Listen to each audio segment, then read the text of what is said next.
Hello, sisters and brothers. If you're watching this on YouTube, I am Ashley Sunshine. I'm a yoga priestess, a water priestess, and I am so passionate about the rising of the divine feminine, um, and the sacred union of the two, of the divine feminine, the divine masculine. And that's really what this talk today is going to be about. The loss of the sacred union and the both prizing of the divine masculine and the divine feminine into this distorted masculine that we've created throughout history, and the reclamation of that through looking at the past. So if you didn't see the first video already, I created the Goddesses of Herstory Part 1, where we talked about quote unquote prehistory and the very first goddess artifacts that were found, sculptures that were found, and the deep reverence that we were able to see of the feminine, of the goddess. And so I'm creating this because I'm in my own personal life and in my priestess training that I'm going through in my own mystery school of life. I'm discovering this herstory. And so because, I'm holding the space of the goddess moon temple, it just seems so right to tell the story of the goddess and bring the feminine side of his story into the space here. And I hope to as well, as I kind of go through the history, then I would love to highlight some key goddesses and really bring them into the space here. So if there's any specific goddess you feel connected to, I'd love to hear what goddess energy do you feel connected to? What brings you to this goddess moon temple space? What kind of things do you feel the divine feminine is bringing to your life? I'm finding that I love when women get to do whatever they want to do. And I think there's been something throughout the Earth's story that has taken that away from us. The lost art of waking up slow, the lost feminine art of going with your own flow, of trusting in the divine timing of things, in making life a ceremony, right? Making life this beautiful, orgasmic, interplay and just like experience that we get to enjoy, right? This is the big part in my eyes of what the divine feminine brings, is the real enjoyment of the moment, of being in rapture, in awe, in wonder, in love with what is, and nourishing life, right? Cultivating more life, supporting life as it stands right now, and helping to nourish more life to be born. And sorry, I have a little bit of a cold, so you might hear it in my voice. But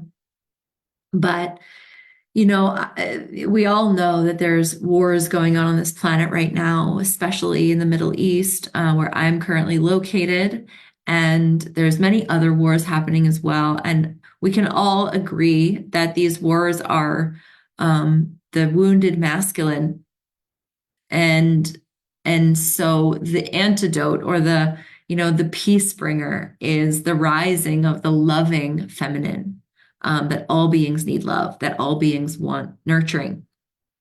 So that's where I'm going with this, and I'm going to dive in, and I just want to see if you have any questions. If you're joining me live, give me a comment. Let me know that you're here. It really helps me, and what you're interested in when it comes to this material. Okay, so we left off speaking about the sculptures and the prehistoric findings. And so now we're going to go into the Bronze Age. So around 3000 BC is when the Bronze Age began. And so in the Fertile Crescent, which is from Israel all the way up to the coast of the Mediterranean and then going east, there was this beautiful crescent-shaped fertile land where a lot of our world's first civilizations, first highly complex civilizations were found. And so the Bronze Age is the age where humanity started building tools, we started building cities, and we found that the first cities were really based in the Middle East. And agriculture was already a thing by then. Actually, agriculture was a thing for hundreds of thousands of years. It's kind of this rumor that agriculture started 10,000 years ago, and it did in a bigger way, but humans have always known that they can encourage their favorite kinds of foods. And so there was a certain point where humans were like, oh, instead of just encouraging our favorite kind of foods, let's actually give all of our energy to growing a plethora of food, more than we need. And then we can actually put that food under lock and key so that we can begin to control the population. And that's what started to happen when the cities were being built. It's like people were creating more resources than they actually needed. And they saw that when they had more resources than they actually needed, their population was able to grow, and that they were able to have coveted stocks of their resources. And so this began the tension between tribes, kind of instead of the same species helping out the same species, the species started going against each other because of the competition for each other's stocks of resources. So this is when really empires started to build, when cities start to get built. And at this point in history, in herstory, humans were still worshiping both the gods and the goddesses across all of what we know, of what we can find throughout all the indigenous people. It's like they saw the life force energy present in all things. And so they recognized the power in all things. And in my research and my understanding, the gods were the power of creation, like the space holders, like the fact that things are here is kind of the god energy or the masculine energy, and the feminine energy, the goddess energy, is the animate force that animates everything. So everything that was animate and even inanimate objects to our, ancestors were actually animate. Like you find that they, would name springs, they would name the water, they would name stones, and plants that had spirits that they would talk to. And this spirit force was the goddess moving through the matter, right? So gods and goddesses were worshipped and were honored, and especially the goddess. And so the very first story that we find of the goddess is the goddess Inanna. And she was a goddess of fertility, right? To help bring life to the planet. Many churches, temples, I should say, the temples were built in honor of Inanna and her yoni and her womb, because of, again, this yoni and womb being the place where the most miraculous thing that you could ever see happens and occurs. And so the goddess Inanna was also, it's so interesting. Like I love these stories and I love learning about the different stories of the goddesses. But she was a goddess of the underworld. So she went on that divine feminine journey into the darkness and then emerged out as a newborn woman. And so this really depicts the idea that as a feminine, we are kind of in charge of that gateway to the underworld or to the darkness, to the mystery. And that is what the womb represents, right? The womb is this dark space of no thing where all creation comes from. And it's so cool because our greatest challenges in our lives are our greatest gifts, right? When we know that and we get to know the human experience, and this is the wisdom of the feminine, right? The masculine kind of just wants to ignore that and head for the goals and, protect and defend and go for the goal, which is so needed and important. And the feminine role is the role of really dancing with the shadow and going into the shadow. And Inanna was the very first goddess to be written about, and she was a master at going into the underworld, going to the shadow, and emerging as a reborn, powerful, sexual, sensual, and also she was a war goddess. So she was like, people revered her as a fighter for good, as a fighter for the light, as a fighter for what is right and what is true. And so in the Bronze Age, which started around 3000 BC, we had agriculture. Women were also agriculture at that time. Women had an active role in building civilization, in managing land, in managing crops and things like that, and resources. And actually, at that time, like women had a lot of money. Like women were holders of resources, right? And women also made up the council. So once civilization started becoming built and people moved from being more nomadic to having a surplus of resources and actually having a base that they could stay in for generations, that's when we started building our temples. And that's when humanity began building the temples. And the temples served as a central hub for the community. And in these temples, things such as, sacred council, conflict resolution is kind of like the court system, was all based out of the temple. And the leaders of the temples were largely women throughout the Fertile Crescent and throughout many other places in the world. And just imagine that when you had a conflict in your family or in your tribe, you would go in front of the council of priestesses in the temple to receive guidance, right? Also, the temples were the holders of the hearth, of the fire, and the hearth was the survival. It was the sacred home base. And so when you needed fire, you'd go to the temple and retrieve the fire from the temple, right? So if you needed that basic thing of survival, you would go into the yoni, you'd go into the womb, because many of these temples were built in honor of Inanna, in honor of the divine mother, in honor of the goddess, the bringer of the life force. And this is just, so amazing. Like, just imagine that for a moment, what life would have been like then. And I love how all of this kind of began in the Middle East. I think it's really interesting, and it's really fascinating that what's happening right now on our planet is also based in the Middle East. Kind of like this area of the world was a huge place of transformation, of a birthing of a new world, right? The world of cities, civilization, temples-based society. And in a way, it's the place where another new world is being born. And yeah, that's how I really think about it. And, with all the sadness and all the horrors that are going on and all the people that are suffering, which my heart goes out to every single one of them, that it's also, when there's big destruction and big chaos, it's a time for great change and great opportunity, for people to recalibrate.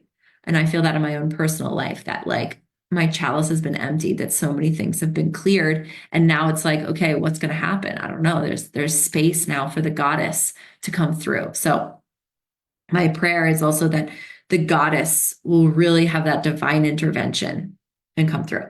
Now, what's important about Inanna is that her story wasn't only about Inanna. Her story was about her and her beloved, her and her divine masculine counterpart. And so when the temples were built in honor of Inanna, and in the priestesses in the temple were like the voices of Inanna, right? They would focus on devoting themselves to this goddess and being the hands and the voice of this goddess in their councils, in their conflict resolution, in their management of the society. And Inanna's beloved's name was Dumuzid, and Dumuzid was this incredible warrior and also just the perfect counterpart for her and helped her in her descent, helped her in her return to the light, like really supported her journey and held that divine masculine space so that she could do what she needed to do. You know, he held the space where it said, "You're safe, you're good, I'm here, I'm holding the space for you. You go and do your thing. And you know, I'm here for you." And right, how many of us women just want that from our men? Like we want to be able to shine and to move through our dark nights of the soul and to come back to our light and find our power and find our strength and and know that that divine masculine energy is right there waiting for us, right? They're in full support and full trust of our divine, of our divinity, of our sacredness, in full trust of our decisions and our journey. And that's what he represented. He represented this solid pillar that fully trusted and honored and worshiped her. Okay. And we find this with so many other gods and goddesses that the people during and before the Bronze Age would worship or would extract lessons from. It's kind of like, right, we look to the Bible or the Torah or the other sacred texts for guidance of how to live in this life. And it wasn't any different back then. It's like people looked to these deities, these entities, these gods and goddesses for guidance on how to live, on how to navigate and manage this complex human experience.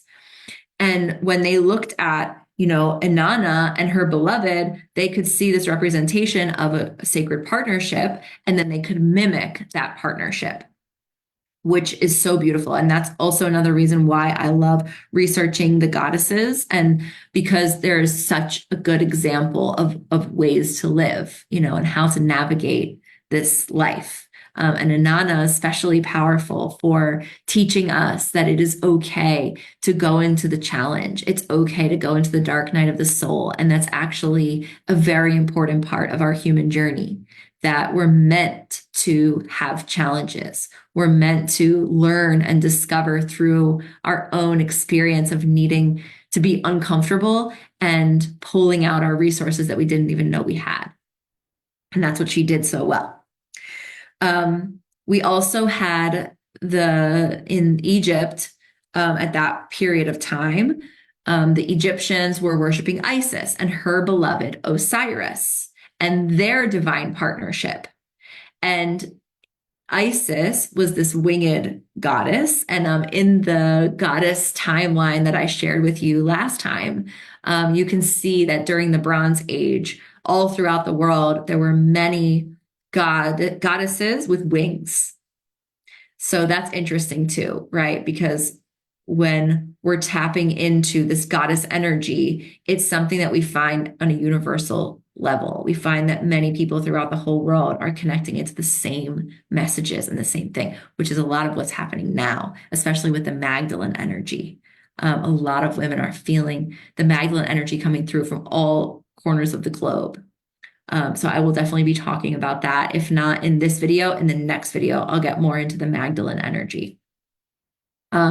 So the Egyptians were worshiping Isis and Osiris, and again, a goddess of fertility, a goddess of motherhood, a goddess of cleaning, of clearing, of purity, of making sure that everything was in divine alignment, and a high council for conflict resolution. And this is also the time when the pyramids were built, maybe by humans, maybe not. And these pyramids were also central to the community and were the place of counsel and of harnessing energy and of making decisions for the civilization. Over in England, there was the Celtic religions that were really powerful back then. France, Scotland, Ireland. We had earth-based religions or earth-based spiritual practices where it's been a bit demonized in the patriarchy, the pagans, right? Like, oh, the pagans. All the pagans were earth-based spirituality, honoring the cycles and the animate life force energy in so many different things. And so from that part of the world, we have the wheel of the year, and a lot of the witchcraft came from that part of the world. And you have the Stonehenge, which came during the Bronze Age or before. And we found that during this Bronze Age, which was from 3000 BC to around 1000 BC, this is when the temple society was very strong, and that communities and civilizations were built around the temples. And now when we get closer to zero, between 1000 and zero, that's when things really started to shift, where people, and specifically men, started getting hungry for domination, started getting hungry for more power, to have more, power and hold over the world for whatever reason, right? To get energy, for ego purposes, to hoard resources, whatever it is that feels so great about kind of conquering the world. That's when it started. And so in that period of time is when the major religion, which at that time was the Hebrew religion in the Middle East, switched from worshiping multiple gods, and specifically Asherah, a feminine goddess, to being totally focused on the one God. And in many ways, it's really understandable that, like, there's one essential energy that feeds everything. And so everything that we see is an emanation, or like a fractal of that one God, right? So the basis of it, I think, was very strong and very real and very right, But what happens when you convince everyone, or even force everyone, to start worshiping one God? It creates a situation where there's an authority, where you might no longer have access individually to that God, but actually you need some authority to help you connect to that God. And so the powerful women, the sexual women, the people who connected to the goddess and the earth-based practices were shunned, were put out, were told that that is not the way, that the way is actually Yahweh, that the way is actually to connect to, through them, to the one God. Okay. And so this took away the power from a lot of people and started what eventually became the Crusades, which the Crusades eventually happened through Christianity, and the idea that Jesus was the way, the truth, and the light, the savior of all beings, and that if you don't believe in him, then you are a sinner and you have to repent or you have to die. But was that really the case? Like, was it really the case that it was up to man to decide who God loved and who God didn't love? Or was that a power grab? Was that a way for people to have more control over our planet? And so I'm going to stop there with the history. I wonder if you have any questions. I am not a history expert. I'm not a historian whatsoever. So this is just based on my research, the books that I've read. I don't have it with me, but there's this beautiful book called The Left-Handed Path of the Feminine Christ, the Magdalene I'll put it in the comments. But I've been reading that, and that has a lot of great information about this herstory and the goddesses, and the stones book that I shared last time, the stones of the goddess. And there's just so many cool books out there and so much information. And a lot of it is, um, we need to take our power back in interpreting that information and what feels good for you. So if something I say like goes against what you believe or triggers you or anything like that, like take it with a grain of salt, and you get to decide kind of what you believe and what you subscribe to. Nobody can change that for you.